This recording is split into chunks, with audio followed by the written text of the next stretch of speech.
اليوم راح نتعلم كيف ممكن ندمج فيديو على فيديو بطريقة شفافة وجميلة. كمثال حاليا أنا عندي هذا الفيديو وأيضا عندي هذا الفيديو الثاني، ممكن أدمجهم مع بعض وأطلع بهذه النتيجة. أظن أحباب النظام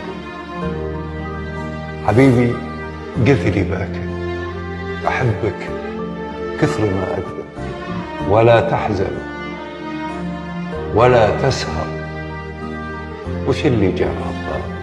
أظن الفرق أسباب، أكيد أحباب النظام. الطريقة وايد سهلة وتعتمد على تطبيق كاب كات، صدقني راح تطلع فيديوهات ولا أروع. وبنفس الطريقة هذه أنت ممكن تدمج صورك على فيديوهات بشكل جدا جدا جميل. كل اللي عليك تتابع السنوات القادمة. أول خطوة راح نحتاج تطبيق كاب كات. طبعا التطبيق هذا متوفر حق النظامين وممكن تنزلونه بشكل مجاني. الخطوة اللي بعدها راح نحتاج فيديوهين، الفيديو الأول اللي حابين ندمجه على الفيديو الثاني، راح استخدم الفيديو هذا وابغي ادمجه على فيديو غروب. طبعا فيديوهات الغروب ممكن تنزلونهم من انستغرام او حتى ممكن تنزلونهم من على قناتي في تليجرام. ادخل تليجرام واكتب في البحث عندك احمد علي بالعربي او الانجليزي وتدخل على هذه القناة، بتحصل عندك 4 فيديوهات ممكن تستخدمهم للتصميم. الخطوة اللي بعدها نفتح التطبيق، من ثم نضغط على نيو بروجكت، من ثم ندرج الفيديو الأول اللي هو راح يكون الفيديو الأساسي. كمثال فيديو الغروب هذا، نضغط بهذا الشكل من ثم اد.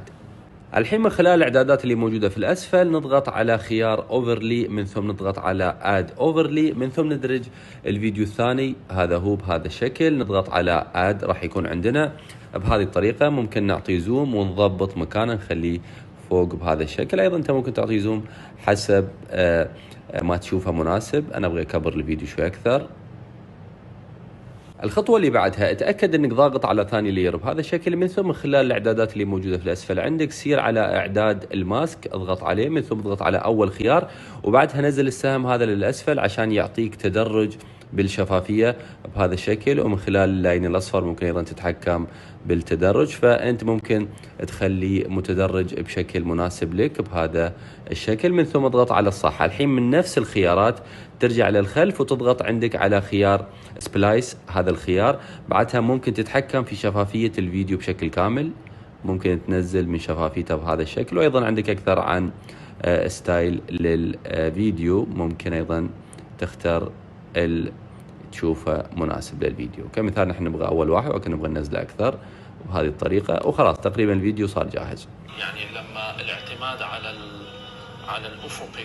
الخطوة الأخيرة اتأكد ان الفيديوهين بنفس المدة. ممكن نتأكد، نصير آخر شيء بنشوف عندنا مثلا الفيديو هذا أقصر فنضغط عليه بهذا الشكل، مثل نضغط على ثاني فيديو وبعدها نسوي له ديليت. حاليا الفيديوهين بنفس المدة. وأيضا لا تنسى أنك تحذف حقوق التطبيق، اضغط بهذا الشكل من ثم ديليت. الحين آخر شيء عاد عشان تحفظ الفيديو ممكن تحدد جودة للفيديو، وأيضا بعدها اضغط على السهم هذا ومباشرة راح ينحفظ عندك الفيديو في الاستوديو.